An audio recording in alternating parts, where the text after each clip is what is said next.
Question 15. A table of future value interest factors for an annuity of $1 is shown. Part A. Mickey wants to save $450,000 over the next 10 years. If the interest rate is 6% per annum compounding annually, how much should Mickey contribute each year? Give your answer to the nearest dollar. The first thing we need to find is the correct interest factor from the table.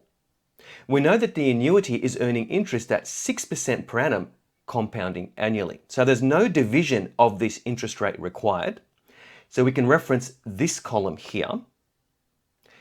We know that the length of one period is 1 year and the investment runs over 10 years. So we need to reference this row here. So the intersection of this row and this column is this cell here, 13.181. So the interest factor is 13.181. Now to find the value of the yearly contribution, we take the future value, so this is what Mickey wants at the end of 10 years, and we divide it by the interest factor that we found previously. So we're dividing that by 13.181, and that gives us $34,140.05. Now, the question is asking us to give our answer correct to the nearest dollar. So rounding this value here to the nearest dollar, Mickey should contribute $34,140 each year.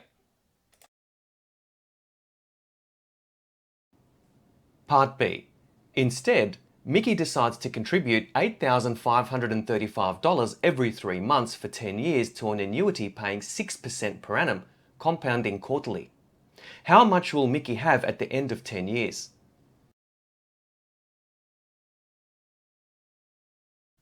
The first thing we need to find is the correct interest factor from the table. So that's similar to what we did in Part A. However, the situation has now changed. Instead of the contribution being done annually or yearly, it's now every 3 months or every quarter, and it's compounding quarterly. So we need to find the interest rate per quarter.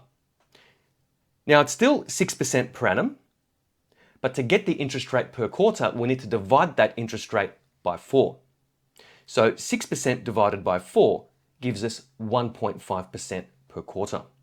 Now the total number of compounding periods is given by 4 compounding periods per year, since there are 4 quarters in 1 year, and we multiply that by 10 years to give us a total of 40 compounding periods. Going back to the table, we reference this column here, 1.5% per quarter, over a period of 40 quarters. And this is our interest factor, 54.268. And I've written that here. So to find the future value, which is the amount that Mickey will have at the end of 10 years, we take Mickey's contribution of $8,535 and we multiply that by the interest factor that we just found, 54.268. And that gives us $463,177.38. Therefore, Mickey will have $463,177.38 at the end of 10 years.